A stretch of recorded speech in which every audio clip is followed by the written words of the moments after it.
معظم قادر و خب خوش آمدید معلم شما هم برای سلام علیکم سانا خان. و علیکم. امیدوارم که خوب هستین.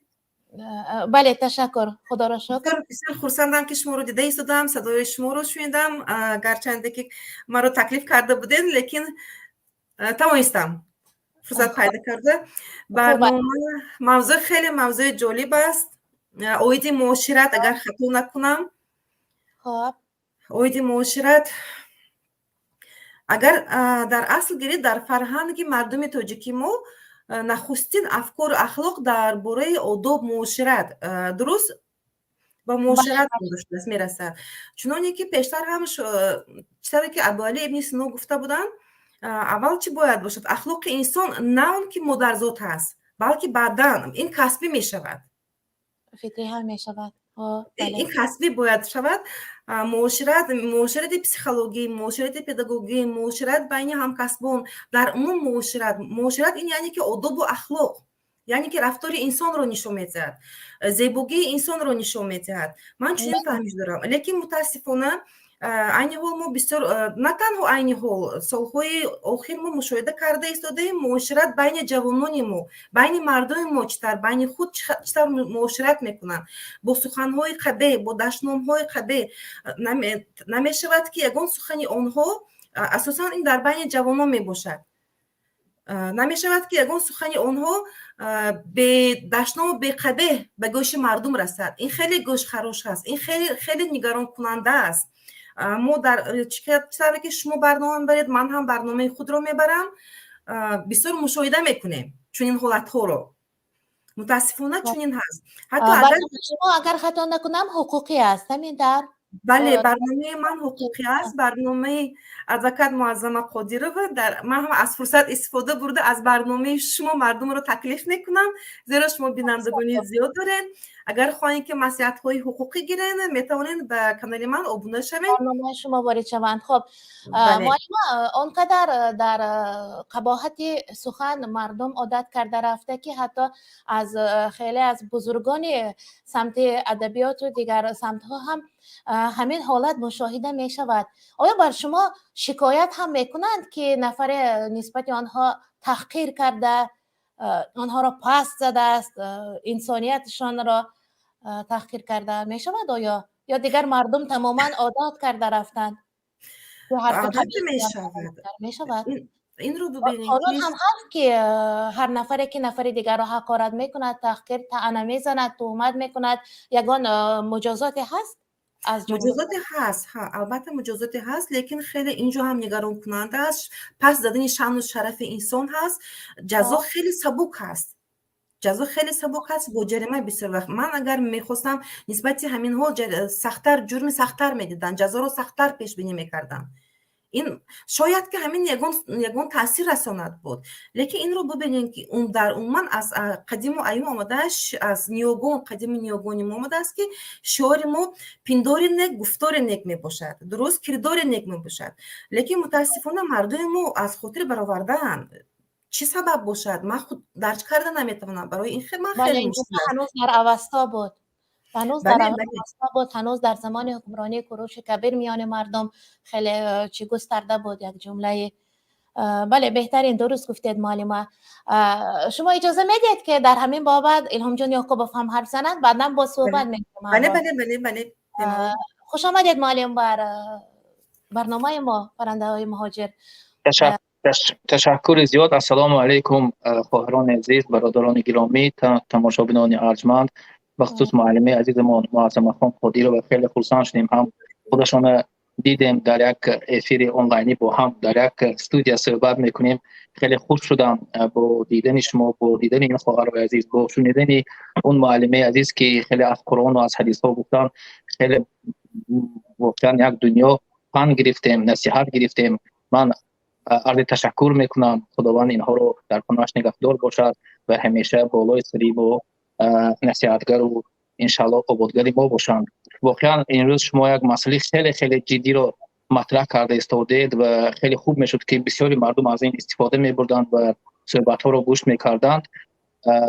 واقعا آداب معاشرت در پایگاه اجتماعی سگمنت تاجیکی خیلی خطرناک و خیلی با فحش و با مسئله های تبدیل شده است که انسان وقتی که وارد می شود همیشه یا خود را تحقیر حساب می کند یا تحقیر می شود یا همیشه دشنام می شود به مثل اون نفرانی که امروز واقعا مخالف حکومت سیاست امروزی تاجیکستان هست بیشتر به این روبرو می شوند.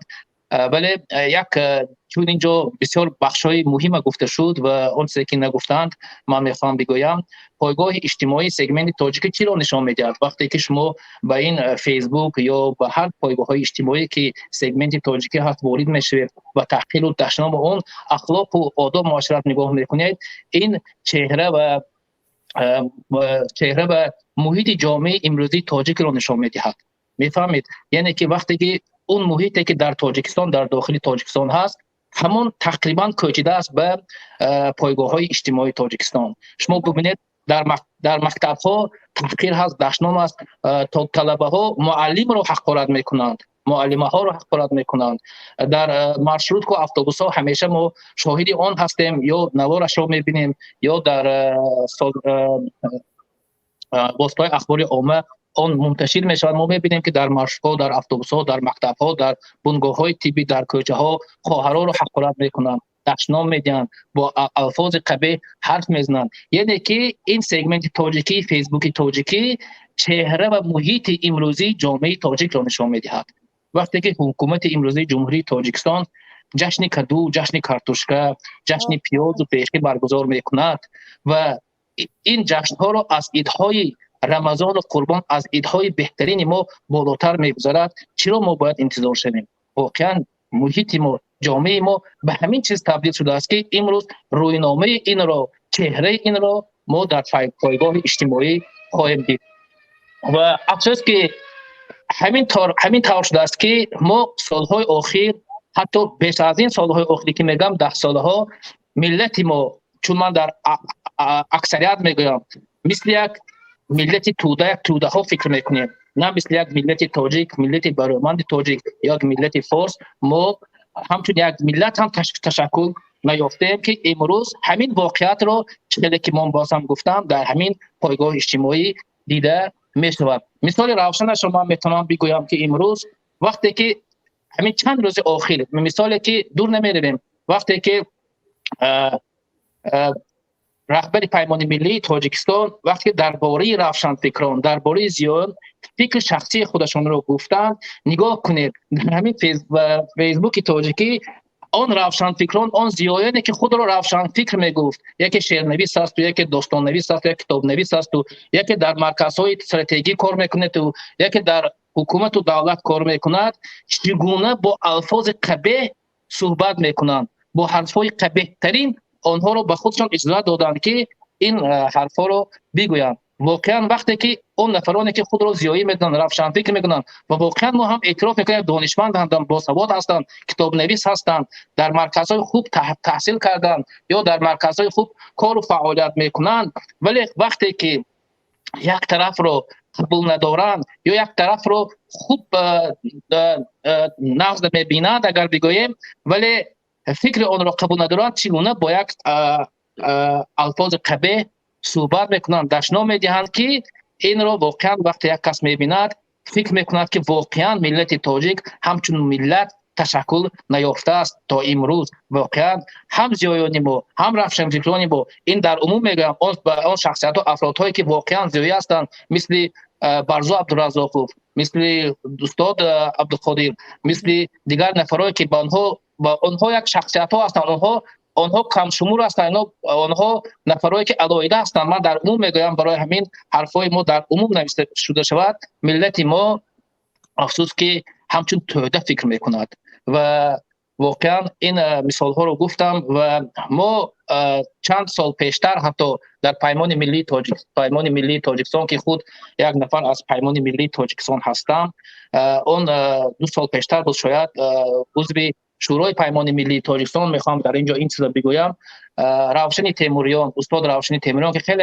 انسانی با فرهنگ هستند خیلی انسانی واقعا یک روشنفکر یک زیایی خیلی اخلاق فرهنگ بلند دارند وقتی که در پیمان ملی تاجیکستان اون کس یک برنامه خوب یک پیشنهاد یک دستورالعمل میخواستند که برای همه درباره معاشرت در پایگاه اجتماعی برای تاجیکان تصویب رساند، دستورالعمل در آنجا بیارند، بنویسند و در پیمان ملی تاجیکستان همین مسئله که شما امروز برداشتید چندین مراتب بحث شده است و وظیفه‌دار هم بودند که استاد روشن تیموریان یک دستورالعمل برای تمام تاجیکستان بنویسند، ولی افسوس که با بعضی سبب‌ها خود استاد هم از پیمان ملی تاجیکستان رفتند و این مسئله هم در جای خودش ماند و من انشالله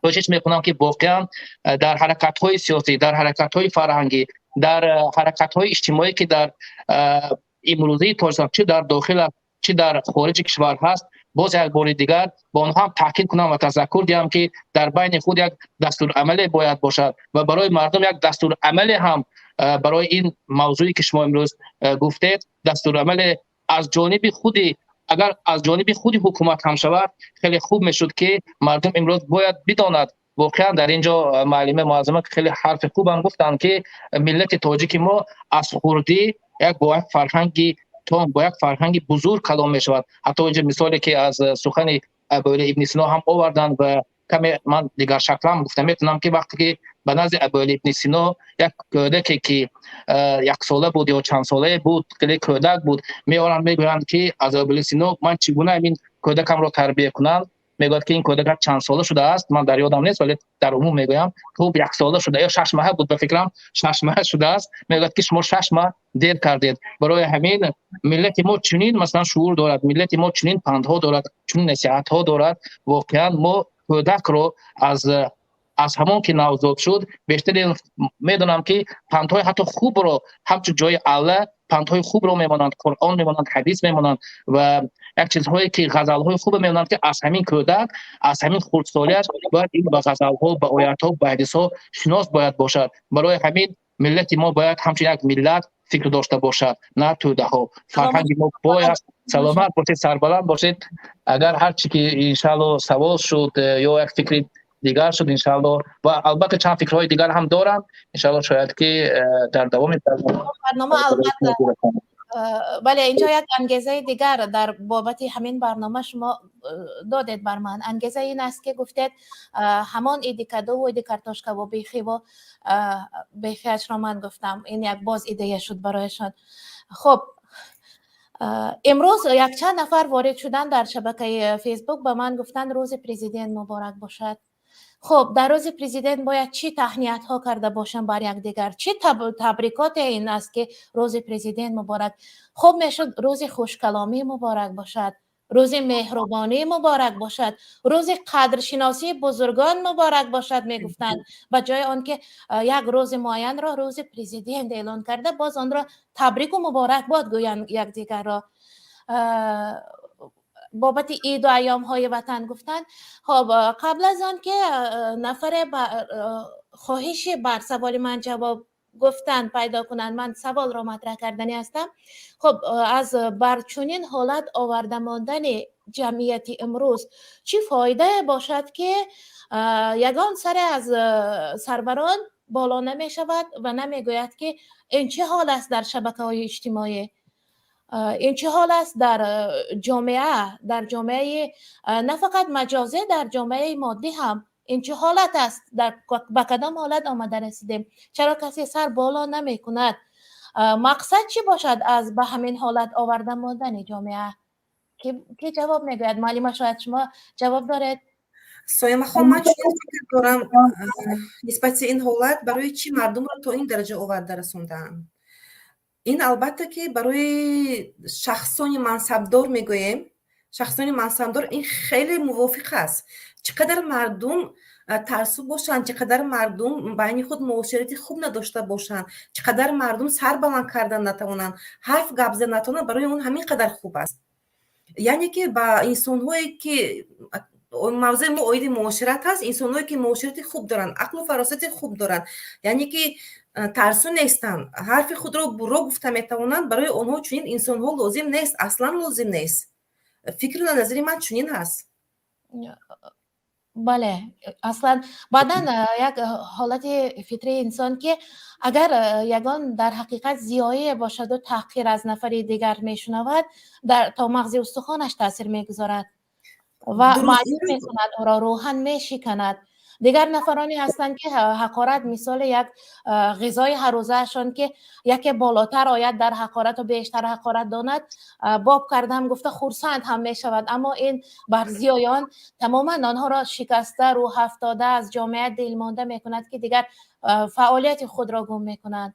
درست است شما سویما خان بخشش در اینجا گفته شده است که یک متل توجیکی هست عالم شدن آسان است لیکن آدم شدن مشکل است. برای اون نفرانی که پیش از این الهام جان هم گفته گذاشتن در حقیقت من چنین بحث ها را مشاهده کردم. من خود نمیفهمم که در آنها در زیایی هستن خود رو زیایی میگیرن روشن فکر میگیرن لیکن نسبتی دیگران رو میبینن چنین تحقیرها رو چنین سخن ها رو یعنی که عالم شدن آسان است. همه میتواند کتاب رو خواند عالم شود لیکن آدم شدن در کار است. متاسفانه این رو ما کم مشاهده میکنیم عین حال در جامعه ما. بله درست است. یک عذر میپرسم وارد شدم به صحبت شما. معلومه تمام کردید؟ بفرمایید. آواز من میرد آخه؟ بله میشنوید.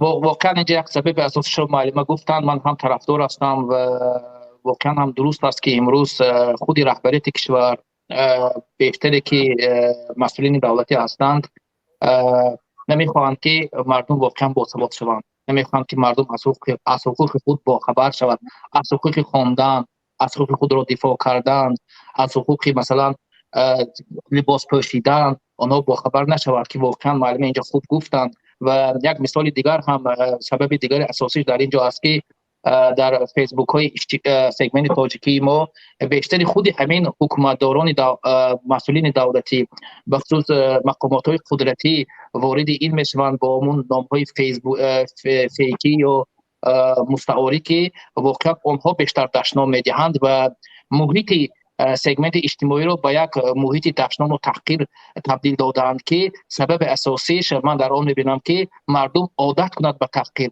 مردم به دشنام تحقیر کند. وقتی که در یک محیط که شما تحقیر و دشنام باز میشوید، کلان میشوید، یک عادت معمولی میشود حرف بد. بله شخص بر قباحت عادت میکنند. بله برای این باید از روز اول تربیه کنن، فرزندا رو تربیه کنن، در بخچه ها تربیه درست به جا مونن، نه اون که بگیرن هر روز رقص و سرود رو به اونها آموزنن. درست؟ بله اینش هم درست. بله هر روز رقص بخیان هم جوانان ما از کودکیش مردم ما از کودکی الان رقص سرود رو خود میتونن. بله درست. لیکن متاسفانه تربیه معاشرت رو نه. درست قید کردید. خب یک جهت دیگر دینی اش را از معلم احمدی پرسم، بعدا 90 رو بر اسماعیل زاده بودن به فکرم در 90 رفتن. خب بفرمایید در خدمت هستم. جهت دینی اش را از شما پرسیدنی هستم که آیا فایده میگیرند که حال جامعه را در چنین حالت آورده موندن؟ پیش از همه از روی عدل و انصاف نگذاریم، با اون احترامی که به تمام مهمان ها دارم، اینجا مسئله دشنامگو، حقارتچی، مثلا تحقیر رو به این چیزها عادت کردن البته تا حد به حکومت هم رابطه دارد، اما از حد نگذاریم در خود عائله های ما هم این مشکلی هست. یعنی یک پدر میتواند در نزد فرزندها همسرش رو با مادر و پدر و هر چیزی که دارد دشنام کند، اما دست به دست شدن با همسرش رو دور از ادب میداند. این رسوایی است که یک پدر در جانب همسرش در نزد پدر و مادرش یا فرزندها بنشیند، اما هزار و یک دشنام رو کردنی عروس یا همسرش در نزد پدر و مادر و در نزد فرزندان، این مردانگی جوانمردی است. برعکس این هم اگر یک زن کودکش را یا دخترکش یا پسرک 17 ساله 18 ساله کوچه باشد، پس از مدرسه ببخشید مکتب باشد، ببوسد و خوش آمده فرزندم گویند، همه به چشم حیرت نگاه میکنند که مگر بیمار است که کودک اینقدر این دارد ارکش میکنند. اگر با 1001 دشنامی بیمیری و چیزی دیگر کودک را اگر گپ زند میگن چیزی عادی هست. یعنی ما خودمون هم مردم در عائله ها در درون خانه هم دشنام و تحقیر و مسخره کردن و یعنی ناموس و به ارث یک نفر رسیدن رو عموما یک چیزی معمولی میدونیم. برای چی مثلا عائله هایی هستن که تاجیکستان رو ندیدن، کودکانی هستن که در تاجیکستان اصلا بزرگ نشدن، در خارج از کشور هستن اما همه نمودی دشنام رو میدونن. هستن. از کی آموختن؟ از داخل خانه که پدر و مادر به این چیز اهمیت ندادن. یعنی کودک 3 ساله میتواند یک چند دشنام مادرش را گوید. یعنی برابر این که در حقیقت به مردم فرصت تدریس و تعلیم و پیشروی رو نمیدهند، ما خودمون هم الان که میشود یعنی یک مادر میتواند به زمین‌کارهای دیگرش به کودکان درباره حقارت یک جمله بگوید، یک پدر میتواند به جای اینکه همسرش را در نزد فرزندان تحقیر و حقارت و دشنام کند به همسرش یک سخن مهربانی بگوید که کودکان از او آموزند. یعنی فرزندها اساسا این چیزها رو از کی میآموزن؟ ما در درون خانه هم ببخشید مدنیت تاجیکی ما، مدنیت این که مثلا دشنام چی است، حقارت چی است، مهربانی چی است، بیشتر از اینکه زبان مهربانی رو استفاده کنیم ما زبان شتم رو استفاده کرده با این میفخریم. هم این مشکلی در این است. یعنی مهربانی یک مرد برای نسبت زنش این شرمندگی ببخشید از زن ترسیدن است در نزد عائله‌اش. حقارت و دشنام یک مرد جوانمردی او هست. این رو آیا حکومت ما رو مجبور میکند یا ما با همین مدنیت هستیم؟ یعنی البته اینجا تا حد نمیخوام من کاملا طرفی حکومت رو گویم که در اینجا هیچ دست ندارن، لیکن ما هم در اینجا مشکلی در خود ما هم هست که من گفته استادم من عائله هایی که خارج از تاجیکستانن با آنها زیادتر رابطه دارم و در حیرت میشوم که کودکی که تاجیکستان رو ندید الکی یک چند دشنام رو میداند، الکی زبان تمسخر و تحقیر رو میداند. پس اینجا مشکلی در خود هر یک نفر هم هست که بیایید ما هم یک کوشش کنیم اولا از خود بالای زبان خود، بعدا بالای اعصاب خود مثبت باشیم. باور کنید نفری که روبرویتان ایستاده است و دشنام میکند با یک کلمه که هرچی گفتی بالای تو است شما میتوانید رو یگانه جواب دید. اینجا خیلی گویم زبانی تمسخر و تحقیر و دشنام این چیزها که داریم بالای همدیگر زور بودن خود رو، غالب بودن خود رو نشان میدیم. این مشکلی هم در ما هست. بله مشکلی فقط در حکومت نیست، یعنی که جمعیت خود هم مشکلی دارد. والدین را هم آگاه بودیم، بعضا شاهد واقعیت می شدیم که از حقارت یاد گرفتن پسرچه‌شان افتخار میکردند، سری زانو نشانده کنی انا اینش را گوی انا ویش را گوی، بعد آفرین هم میخواندند. شاهد متاسفانه شاهد این گونه حالت ها هم بودیم. درست گفتید. مرحمت سایما جان میبخشید معلم عزیز و دیگر رو میپرسم که من هر کار نتوان نکرده بودم که خیلی قطع شدم یا این تلفنی من کم مشکلی دارد خیلی که گرم میشود یا میتناسبت یک وقت با خنک میشد. برای همین اصلا معلم خیلی خوب گفتن، درست هم گفتن این درباره آداب و اخلاق که با خانواده هست. آواز من میره؟ بله میشنویم شما را. این یک مسئله هست، ولی امروز بحث ما یا چی موضوع ما که معاشرت در پایگاه‌های اجتماعی است میخواستم بیشتر درباره این گپ بزنم که چرا مثلا این تحقیر و دشنام‌ها در پایگاه‌های اجتماعی میشد و این سبب‌هاش هم درست است که مثلا وقتی که از خودی مثلا این کارها رو یاد میگیرد آموزه میشود، این کارها رو حتما در هر جامعه که هر جا که میرد این رو ادامه خواهد داد. ولی من یک چیز رو الکی مشاهده کردم چند سال حتی باشد که گویا که در همین پایگاه اجتماعی ما گروه‌هایی هستند که مخصوص همین کارا انجام میدهند که این من فکر من البته از فکر شخصی من که این از جانب حکومت جمهوری تاجیکستان از سیاست حکومت جمهوری تاجیکستان اداره میشد، چون بیشتر آنهایی که از مقامات‌های دولتی از مقامات‌های قدرتی وارد میشوند و این فحش و فشار و فساد رو جاری در پایگاه اجتماعی میکنند، میخواهند که همین پایگاه اجتماعی یک ایمیج خود رو، یک سیاست خود رو خیلی پست نشون دهد و مردم از این آهسته آهسته کنده شود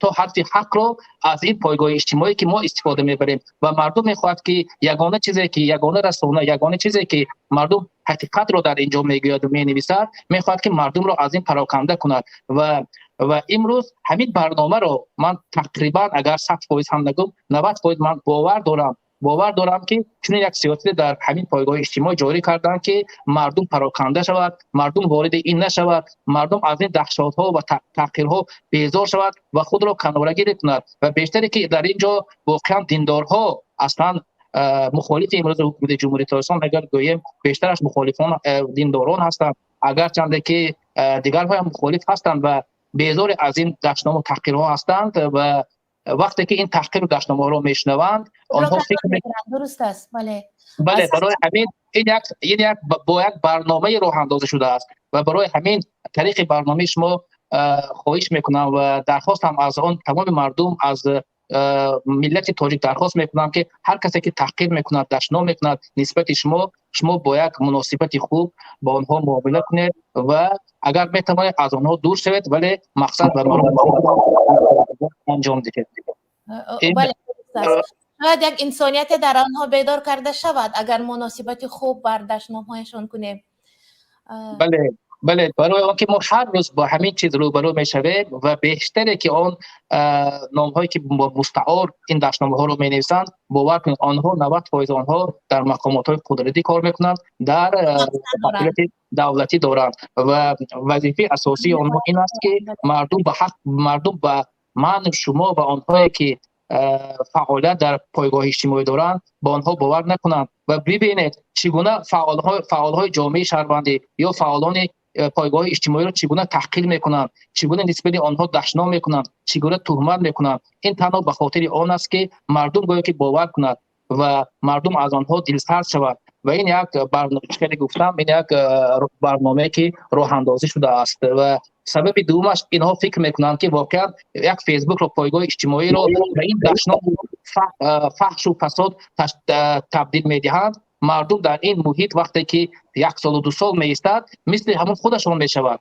وقتی که شما در یک محیط کلان میشوید با هم محیط اونس میگیرید و آنها میخوان که فیسبوک یک جایی باشد که تحقیر باشد، دشنام باشد و مردم این دشنام و تحقیر یاد گیرد تا که از سواد و از فرهنگ و از آداب دور باشد و این من فکر میکنم که این دو بیداریش فرسخ‌ها راه میماند رسیدن دشوار. بله برای این من فکر میکنم که این با یک برنامه راه اندازی شده است. چون نگاه کنید در مثلا در پایگاه اجتماعی توییتر چنین حرفا نیست است و هر کسی که در توییتر هست واقعا اونجا یک پایگاه اجتماعی زیایان است، انتلکتوال ها هست و اینتلیجنس ها هست که چنین راه اندازی کرده هم نمیتواند، ولی فیسبوک خیلی درگاهش وسیع است و این برنامه ها رو افسوس که بعضی قشرهای دایره ها این رو انجام میدهد. سلامت باشید و سربلند باشید. خیلی ترسیده صحبت کردم که تو کنده نشم. بسیار خوب، تشکر برای اشتراک کردن. خیلی انتظار شدن محمد سلیم اینجا. سایما جان بخشش من سخنتون رو بریدم، اگر اجازت باشد به من اجازت میدادید اگر سوال داشته باشید من جواب میدم و خارج میشدم زیرا با یک بعد 2 برنامه دیگر دارم. باشد بفرمایند بعداً محمد سلیم رو قبول کنیم. مرحمت. علاوه اگر دایره همین موضوع باشد